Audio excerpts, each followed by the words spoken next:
Cora. Ça va donnait de la peine. presque me faire oublier qu'il est 7h.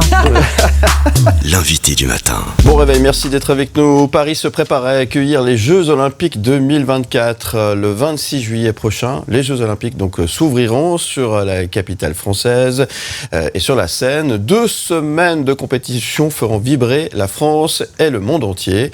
Christophe Duby, directeur exécutif des Jeux Olympiques, explore les grands enjeux des Jeux et de cet événement avant tout. Et vous avez eu l'occasion de l'avoir à votre micro, mon cher Léo de Garrigue. Oui, tout à fait. Parmi ces grands enjeux, l'argent est forcément central. Organiser des jeux coûte cher, assister aux compétitions aussi. Pour les sports les plus prisés, les billets sont à plusieurs centaines d'euros. Se loger coûtera en moyenne plus de 800 € par nuit. Est-ce que l'aspect populaire des jeux sur lequel les organisateurs communiquent beaucoup ne vole-t-il pas en éclats quand les prix s'envolent à ce point ? Réponse de Christophe Duby.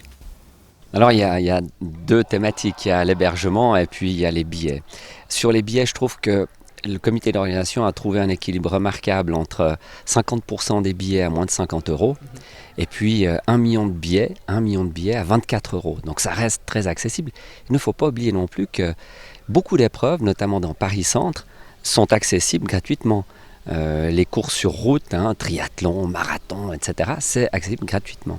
Et puis il y a cette cérémonie d'ouverture avec 200 000 billets qui seront distribués dans les collectivités. C'est quand même incroyable. Ce sera un des plus grands moments de l'histoire des Jeux Olympiques. 200 000 personnes gratuitement.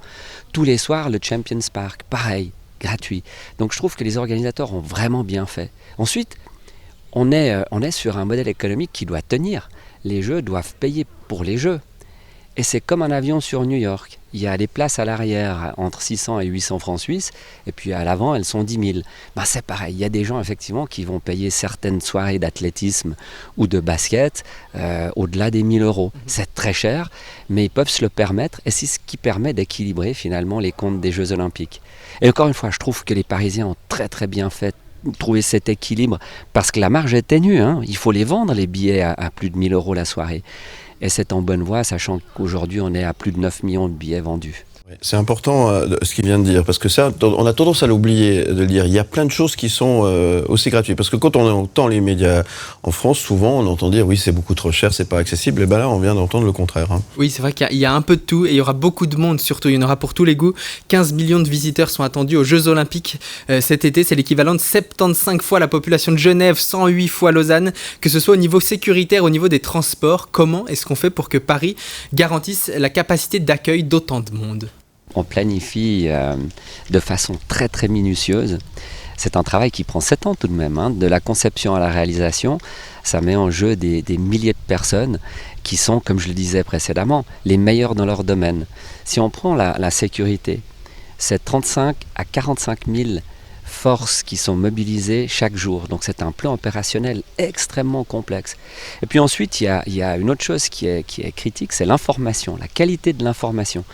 J'étais il y a 1 semaine à Paris et dans le métro aujourd'hui tout est indiqué pour à la fois les citoyens parisiens qui vont devoir se déplacer, mais les visiteurs olympiques. Donc tout le système de transport est conçu pour indiquer aux gens quel métro, où est-ce qu'on change pour aller à Roland-Garros ou Porte de Versailles.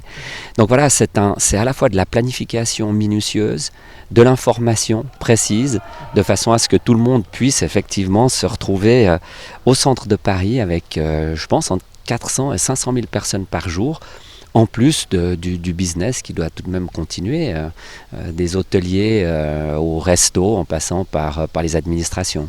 C'est vrai que c'est colossal comme organisation. Et pour ces Jeux Olympiques, une cérémonie d'ouverture digne de ce nom, très ambitieuse, est prévue justement à Paris et j'imagine sur la Seine. Ouais, tout à fait. Un défilé audacieux entre le pont d'Austerlitz et la Tour Eiffel sur 6 km. 89 bateaux seront mobilisés, plus de 10 000 athlètes dessus et plus de 300 000 spectateurs sur les quais. Dans un contexte difficile en France, n'est-ce pas démesuré d'organiser une telle cérémonie ? Je préfère les adjectifs du début. Non, ça n'est pas démesuré, mais c'est très audacieux. Soyons clairs, c'est un exercice à la fois sécuritaire, opérationnel et artistique jamais tenté. C'est probablement le plus grand show live jamais conçu. Avec en plus une audience de plus d'1 milliard de téléspectateurs ce soir-là, donc il faut que ça fonctionne. Maintenant, le dispositif de sécurité dans un contexte comme on le vit actuellement. Bien sûr qu'il est essentiel et il doit être incroyablement rigoureux.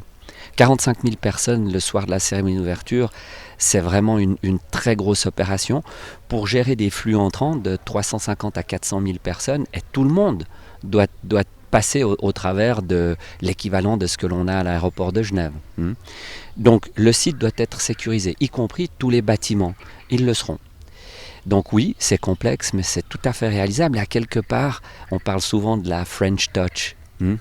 C'est ça la French Touch, c'est cette audace, cette créativité pour répliquer un peu ce qui s'était fait en 92 à Albertville avec cette cérémonie de coufflet qui reste dans les annales. Là, c'est pareil, sauf que c'est magnifié à l'échelle de la Seine sur 6 km. Et si tout se passe bien, on aura droit à des Jeux Olympiques somptueux dans des cadres assez incroyables, l'escrime au Grand Palais, le beach volley devant la Tour Eiffel, le surf à Tahiti. Paris, ça restera quoi qu'il arrive des Jeux historiques. Dans quel état d'esprit est Christophe Duby à l'aube de ces Jeux ? Je me réjouis, bien entendu, mais je me réjouis que les autres se réjouissent surtout, parce que en ce qui me concerne, il y a quand même une très très grande pression. Voilà, quand on arrive à quelques jours de l'événement et que tous ces efforts ont été consentis et que les attentes sont énormes. Je vous rappelle qu'on vient de vivre 2 éditions des Jeux en protocole Covid, sans spectateurs. Là, en plus, on vit un contexte géopolitique extrêmement complexe. Et les attentes, c'est d'un côté d'avoir des stades pleins, mais probablement plus symboliquement encore, suite à la décision de l'Assemblée générale des Nations Unies, c'est de rassembler le monde. Qui rassemble le monde aujourd'hui sans discrimination ? Le sport et les Jeux Olympiques en particulier. D'avoir l'humanité dans toute sa diversité, quels que soient les systèmes politiques, les croyances religieuses. Cet été, tout le monde est là à Paris pour faire la fête de l'humanité ensemble. Donc les attentes sont effectivement énormes.